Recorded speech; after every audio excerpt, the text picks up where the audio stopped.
On poursuit notre trip en Gaspésie. Valérie et moi, on a eu la chance de longer la rivière Matapédia en descendant vers Pointe-à-la-Croix. Justement, Mathieu, t'es un gars d'ici. Oui. Pointe-à-la-Croix. Derrière nous, il y a un paquet de motos. C'est qui, là? C'est-tu tes chums, ça? Oui, on a des chums de moto. Là, on a fait un petit rassemblement Facebook. Puis les gens se sont pointés un matin. On est vraiment emballés de tout ça. Là. C'est cool, pareil. Ouais. C'est quoi, de la famille, des amis, un peu? C'est tout ça, famille, amis. On a des collègues de travail. Ouais. On est des fans de Harley. C'est tous des gens qui font de la moto, ça fait longtemps, fait que ça doit en dire long sur la marque Harley-Davidson.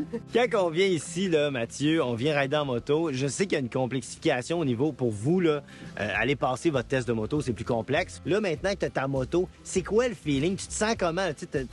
Tu as parcouru toutes les étapes, tu es à l'étape de passer ton permis. Ouais. Comment qu'on se sent, mon gars? Eh ben, c'est une mission qui est sur le bord d'accomplir. Là. J'ai vraiment hâte. Puis, après ça, ça va être l'achat d'une moto plus grosse. Val puis moi, on a vu la rivière Matapédia d'une autre façon. En moto, on dirait qu'on ressent, là, évidemment, tout l'environnement. C'était de toute beauté. Mais qu'est-ce qu'il y a d'autre à voir ici, à Pointe-à-la-Croix? Ici, à Pointe-à-la-Croix, là, on est vraiment à la croisée des chemins entre le Nouveau-Brunswick, le Québec. T'sais, on est une des grandes artères en Gaspésie. Là, il y a du trafic là, qui arrive au Nouveau-Brunswick pour venir en Gaspésie. Là, les motocyclistes, là, ils viennent voir nos territoires incroyables. Habituellement, quand je pars en moto, automatiquement, j'ai tendance à me diriger vers l'est. Là. Je vais descendre la rivière plutôt que la montée. Les paysages, les amis, la famille. It's the coldest hand to run down this land where the ocean ends. It's the tallest sound. The damn C'est quoi les plus belles routes, là, pour le monde ici? On n'a pas vraiment beaucoup de routes, là. On va dire, ben franchement, t'as la 132 qui fait le tour de Gaspésie. Puis après ça, t'as les chemins de travers, là, comme tu peux traverser d'un bord à l'autre. Il y a le parc de la Gaspésie, il y a la Matane. On a beaucoup de Nouveau-Brunswick aussi. Oui, la relation entre le Nouveau-Brunswick et ici, ben, elle n'a pas le choix d'être bonne. On essaie d'entretenir la meilleure relation possible puisqu'on a souvent travaillé ensemble entre municipalités où on se côtoie régulièrement. On a beaucoup de notre famille qui est du Nouveau-Brunswick où, tu sais, on a autant d'Acadiens ici que l'autre bord. Nos institutions financières, la majorité sont là. On traverse régulièrement ce pont-là. Ici, il faut que tu justifies que quand tu demandes l'heure, tu justifies si tu l'heure du Nouveau-Brunswick ou l'heure du Québec. Les vues sont hallucinantes. Avez-vous des belvédères, des villages relais, ce genre de trucs-là? Oui, ici, on a un village relais à Pointe-à-la-Croix. Ah ouais? Oui, oui. Puis on a un belvédère à Pointe-à-la-Croix, mais malheureusement, il est accessible seulement là, qu'en randonnée. Ah, mais le point de vue, il est incroyable. Là. Ça doit être on voit toute la baie. Là. On voit jusqu'à Matapédia, l'embouchure de la rivière d'où vous avez descendu ce matin. Là. Insensé. Mathieu, moi, je te comprends dans ton choix de moto parce que moi aussi, je suis plus sport touring. Là. Fait que je comprends un peu ton choix, mais toi, pourquoi tu l'as choisi celle-là? C'est une question de confort, de performance? Ben, moi, j'aime la position. C'est la position, ouais. Position confort. Aussi, c'est la petite adrénaline là, qu'on va chercher. Là, les petites accélérations. Ouais, c'est ça. Ouais. C'est-tu une moto que tu t'avais flashé dessus? À un moment donné, tu l'as vu quelque part dans un magazine sur le net puis t'as fait aïe, aïe, aïe. Ouais, c'est ça. Moi, toute noire, là, j'adore ça. Merci beaucoup, Mathieu. Tabarouette, on est bien entourés. On est chanceux. Merci. Ben oui, puis en plus, nous autres, on est supposés aller rencontrer quelqu'un, je pense que tu connais. Hein? Ouais, Denis Henry, l'ancien maire de Carleton, ouais. Non, ça va être notre prochain guide. On se promène. C'est pas fini, ce voyage en Gaspésie-là, n'est-ce pas? C'est le fun. Crie l'équipe! Yeah! Crie d'équipe! Everywhere you go, I'll be.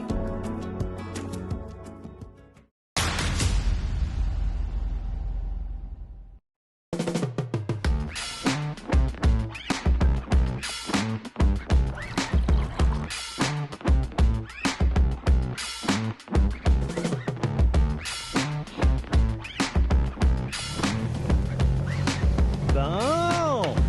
À peu près temps? Ouais, confortable? Ben oui! Regarde ça! Mais là, c'est un beau kit de moto, ça, hein? Ben oui, mais là, hein, chemise, des shorts, c'est correct qu'il fait à peu près 2000 degrés, Val. Puis là, enfin, je vais sentir le vent sur moi. Je vais entendre le son du moteur. Je vais vivre le rêve, Val. T'es sérieux, là, pour vrai? Ben non, je suis pas sérieux, voyons. En tant que motocycliste, on est vulnérable sur la route. La seule protection sur laquelle on peut compter, c'est notre équipement vestimentaire. Par conséquent, peu importe les conditions météo, on doit toujours porter des vêtements adaptés à notre mode de transport. Choisissez vos vêtements en fonction de la protection offerte en cas de chute ou d'impact. Certains matériaux offrent une meilleure protection contre l'abrasion. De plus, il existe des vêtements qui comprennent des protecteurs intégrés ou amovibles pouvant réduire les risques de blessures.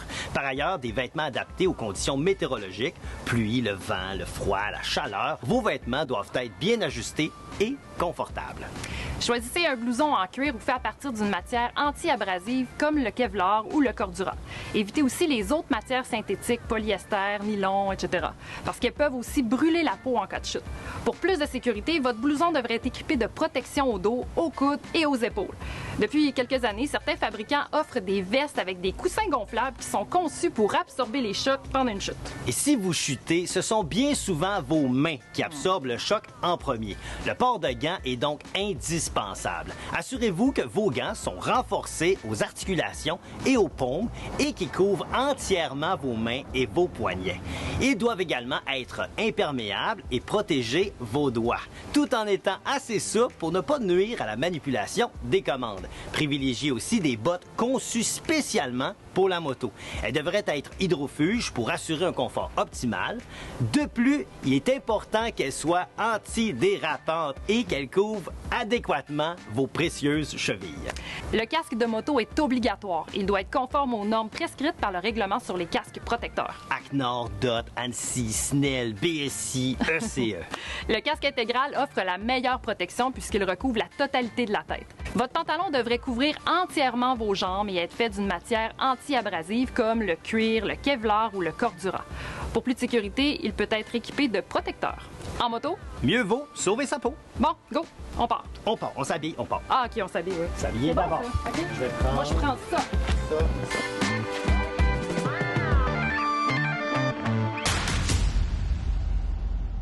Saviez-vous qu'un repos de 15 minutes seulement peut vous permettre de retrouver votre énergie lors de vos longs trajets? En auto, tout comme en moto, arrêtez-vous dans des endroits parfaits pour prendre une pause. Les villages relais. On y trouve des endroits pleins de charme pour s'arrêter, tous les services essentiels comme des postes d'essence, des toilettes et des restaurants, des commerces de toutes sortes pour faire des emplettes, des attraits touristiques mémorables et encore plus. Visitez villagerelais.qc.ca pour découvrir des lieux accueillants et agrémenter vos arrêts sur la route. À chaque émission, on a la chance de faire l'analyse approfondie des nouvelles motos. Je m'en vais rejoindre Pascal Bastien à Saner. Pascal, on est là pour parler de la Harley 48, une superbe moto. C'est un classique, là. On peut pas avoir plus classique que ça. Disons que ce moteur-là, ça fait des lunes qu'on le connaît, mais faut dire que c'est un peu triste de savoir qu'un jour, ça n'aura plus le droit de rouler parce que, bon, les normes, surtout en Europe déjà, on parle de la nouvelle Nightstar qui est déjà sortie, qu'on va essayer dans une prochaine émission. C'est un moteur-là qui vient de la Pan America 975, qui va être beaucoup plus performant, mais aussi économe, puis en même temps, pour la pollution, Ouais. ces modèles-là peuvent plus se vendre dans plusieurs pays, comme on dit, en Europe. Puis ça va arriver un jour chez nous aussi. Mais cette moto-là était vraiment l'essence des gens qui voulaient, surtout au début, ça a commencé de même, personnaliser. Puis c'est encore ça. Oui. Si tu veux personnaliser un Harley Davidson, c'est la meilleure base. Moi, je dis tout le temps que cette machine-là, c'est vraiment la machine de boulevard. Tu sais qu'on a le goût. Oui. Hein? Oui, Tu l'as puis senti quand tu l'as fait un petit tour. C'est avec. drôle que tu dis ça parce que quand on s'assoit sur cette machine-là, on est sur une track, là. C'est vraiment incroyable. Puis tu sais, le son du moteur aussi, puis la vibration du moteur, on le sent vraiment bien, là. Je le disais souvent, Harley Davidson, c'est les spécialistes de la sensation mécanique, mais c'était vraiment à cause d'un moteur, leurs anciens moteurs, qui ont dit qu'il n'y a pas d'abarcam en tête après ça. Pour les gens qui connaissent un peu moins la mécanique, je vais faire un peu le tour qui va un peu expliquer pourquoi ces sensations-là. C'est vraiment parce que c'est un moteur à poussoir qu'on appelle, comme les bons vieux V8, là, les Camaro. Donc, les abarcams sont dans la base, sont avec le vilebrequin. Donc, c'est des push rods qui actionnent les valves en haut. C'est vraiment ancien comme méthode. Là. On parle des années 50, des années 30 même, qu'il y avait déjà des moteurs comme ça. Mais c'est ça qui fait ce feeling mécanique j'appelle ça la poutine mécanique, comme pour réussir à avoir ce feeling-là, on peut pas avoir ça avec des moteurs liquides, modernes, qui sont doux, qui ont pas le caractère de ces anciens moteurs-là. Fait qu'il faut y donner. Il y a un caractère difficile à battre. Ben, c'est caractéristique. Quand t'embarques sur une Harley, t'as envie d'avoir cette espèce de sentiment-là, la vibration, le moteur. T'as une vibe quand tu conduis cette moto-là. Peu importe qu'est-ce que tu veux faire, tu réussis à le faire avec ce modèle-là à cause de la facilité de trouver des pièces, autant chez Harley que sur l'aftermarket qu'on appelle. Fait qu'en fait, c'est comme s'acheter un jouet puis le modifier avec l'usage qu'on veut en faire. Exactement. Puis on n'oublie pas que la base essentielle, c'est le moteur. Puis on est assis, quand on a le feeling qu'on roule avec, c'est qu'on est assis sur le moteur. C'est vraiment, les tripunes mécaniques comme moi, c'est comme on est assis sur le moteur, on le sent. On a le goût même de le mettre dans le salon parce que ça a un beau style. Le moteur a un beau style. Il y en a même des gens qui en font des tables avec les moteurs d'Harley-Davidson. Disons qu'on va souhaiter qu'Harley-Davidson puisse le continuer encore un bout de temps, en tout cas en Amérique, peut-être qu'il va passer les normes. Pascal, j'en profite pour te remercier. L'équipe te remercie aussi de faire partie du show parce que sans toi, sans ton expérience, ça serait pas la même chose. On est vraiment chanceux de t'avoir avec nous. Ben merci, je suis flatté, mais aussi l'équipe, c'est tellement le fun. On a un plaisir fou. Job sale, comme on dit, on s'en vient travailler, mais non, on a un plaisir puis on veut remettre ça l'année prochaine. Oui, on va être là l'année prochaine. Merci, Pascal. Super, merci à toi.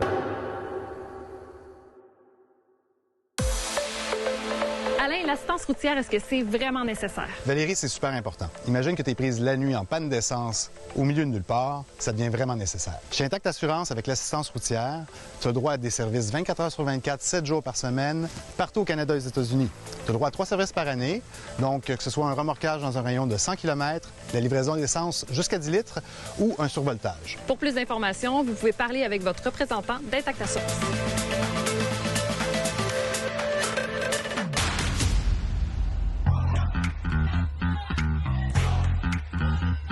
It feels good, man.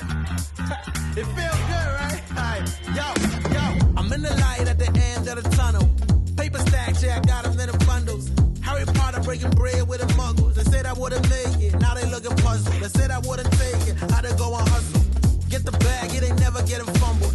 In the jack, but we came up from the bottom. Through the cracks that the light pour in.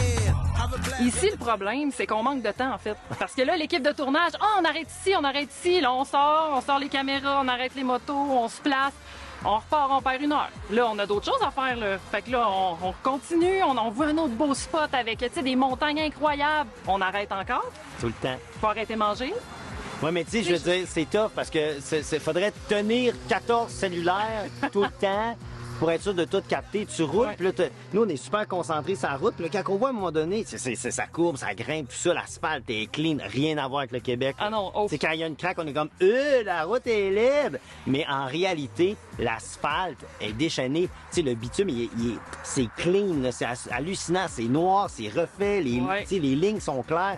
Tu peux vraiment pencher, t'as pas de stress, il y a pas de cochonnerie qui traîne, là. Ils sont tellement évolués, ils sont tellement pro-moto. Finalement, ici, on est les bienvenus à moto. Là, on a des règlements à nous-mêmes là, à certains endroits. Ils sont tellement évolués qu'il y a même des endroits où, dans l'asphalte, il y a des espèces de trous qui vont venir absorber l'eau pour éviter qu'elle reste directement puis que ça soit risqué pour les motocyclistes. On est ailleurs quand même. Tout est fait et pensé pour ça. Ouais, c'est ça, en plein ça. Et, en tout cas, je vous le dis, là, c'est un endroit à venir. On n'arrête pas de parler que c'est le paradis de la moto. Là, tranquillement, on le vit. Moi, je vis le paradis de la moto. Je prends une curve, je trouve ça débile. J'arrive dans un bout droit et là... Wow! Oh, ça, c'est le plus beau! Tu vois, d'après moi, même lui, il nous aime. Il vient de voir. Carrément, il vient d'en voir, là. C'est le même. C'est pareil pour tout le monde.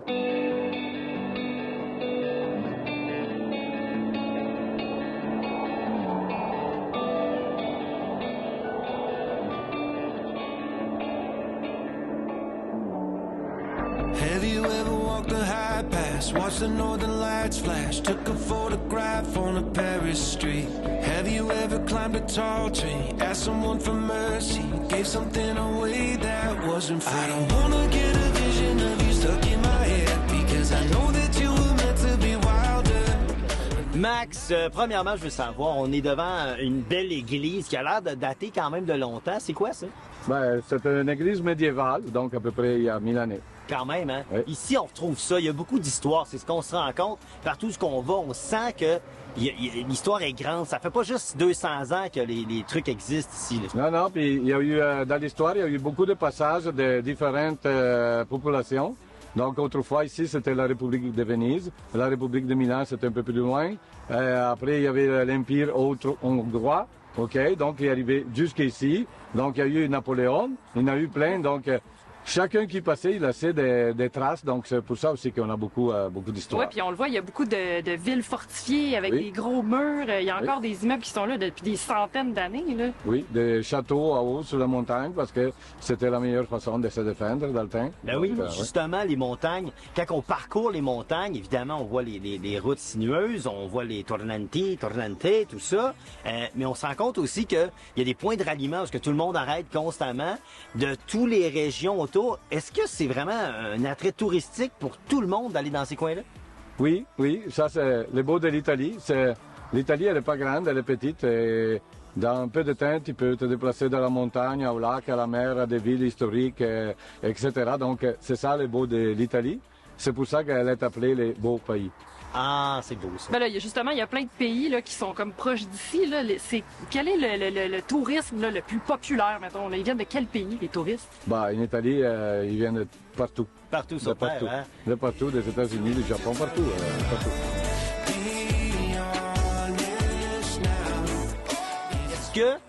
Est-ce que vous avez un gros taux d'accidents ici en Italie? 9 fois moins qu'au Canada. 9 fois moins qu'au Canada? Ah, Gandal. Soit ils sont meilleurs pilotes, soit c'est mal répertorié. C'est ça. Non, la différence, c'est surtout due à la plupart des accidents, ils arrivent toujours dans une intersection. Ah oui? En Europe, c'est la France qui a commencé avec les carrefours giratoires, que nous autres on appelle rond-point, OK? Et ensuite de ça, ils ont suivi tous les pays, l'Italie incluse. Et pratiquement, je pense que les 90% des lumières de circulation ont été remplacées par un rond-point. Ah oui, hein? Ça coupe de beaucoup les accidents, ça coupe beaucoup. Mais c'est vrai ce que tu dis, parce que des lumières, on en a pratiquement pas vu. C'est juste des carrefours giratoires, là, ou des ronds-points. Oui. Ouais, c'est vraiment pratique. Je trouve que c'est bien fait. Ceci dit, c'est bien beau des ronds-points, c'est bien beau des montagnes, mais il y a des dangers tout le temps, que ce soit les autres motocyclistes. Mais des fois, on rencontre des trucs bizarre sur la route. Comme des vaches. Comme des vaches. Hey, c'est surprenant, ça, quand même. Là. C'est pour ça que quand on se promène avec les groupes, notre priorité, c'est toujours la sécurité du groupe. Donc, quand on roule aussi avec une bonne allure, si le groupe, c'est un groupe qui roule de bonne allure, on se garde toujours un gros morceau de prudence. Ouais. Parce qu'ici, on ne sait jamais, après une courbe, on peut trouver n'importe quoi. Donc, il faut garder prudence, même si on s'amuse.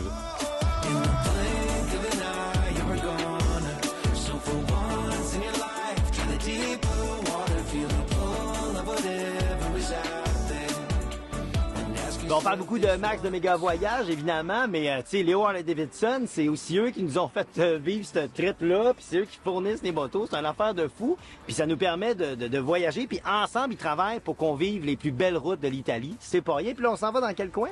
Lemone sul Garda. Ah, fait qu'on va aller rejoindre Annie à cet endroit-là, parce qu'elle nous réserve encore de nouvelles surprises.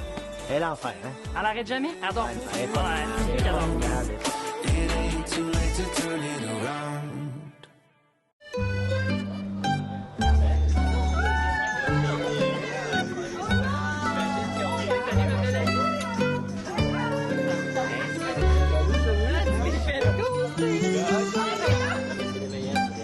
L'Italie, là, c'est comme une coche au-dessus, pour être bien honnête, là. C'est vraiment hot. Tu sais, quand t'aimes la chaleur, c'est comme l'endroit parfait pour venir visiter. Mais en Panamérica, là, ça doit tellement être le fun de vivre ça, là, vraiment. Évidemment, on collabore avec Maximiliano pour développer le marché ici, pour développer l'industrie du voyage avec les motos Panamérica ici en Italie. Puis je suis pas mal certaine que dans les prochaines années, là, c'est sûr que là, ça vient de débuter. Ça fait à peine 2 ans que les motos Panamérica sont sorties sur le marché. Donc, il n'y en a pas tant que ça. Mais je suis certaine que ça va être appelé à grandir. Puis les gens qui sont des férus, des mordus de la marque Harley-Davidson, puis d'autres marques, vont pouvoir essayer la moto Panamérica, puis ils vont avoir un coup de cœur comme moi j'en ai eu un, comme mon chum a eu un coup de cœur pour la Panamérica que j'ai dû calmer parce que j'ai dit non, Tu peux pas, là. À un moment donné, une moto, c'est assez, ça coûte cher. Mais non, sans blague, les gens vont adorer cette aventure-là. Puis ici, en Italie, je suis certaine qu'on va en croiser de plus en plus dans les routes, les tunnels, les endroits de bikers. C'est sûr qu'à l'Hyper America, on va en voir vraiment beaucoup dans les prochaines années, les prochains mois. C'est encore un nouveau segment, hein? Fait que les gens sont pas nécessairement habitués d'en croiser sur les routes encore. Mais à chaque fois où on arrête, où on passe sur les rues, puis que quand on ralentit un petit peu, là, les gens pointent la moto, c'est comme « Hey, c'est une Harley, semi-route, semi-trail, une moto-aventure ». Fait que les gens sont hyper impressionnés, ils posent des questions, sont curieux de ce nouveau modèle-là. Puis évidemment, ben parlez-en bien, parlez-en mal, mais parlez-en, puis ça fait la job, ça c'est sûr.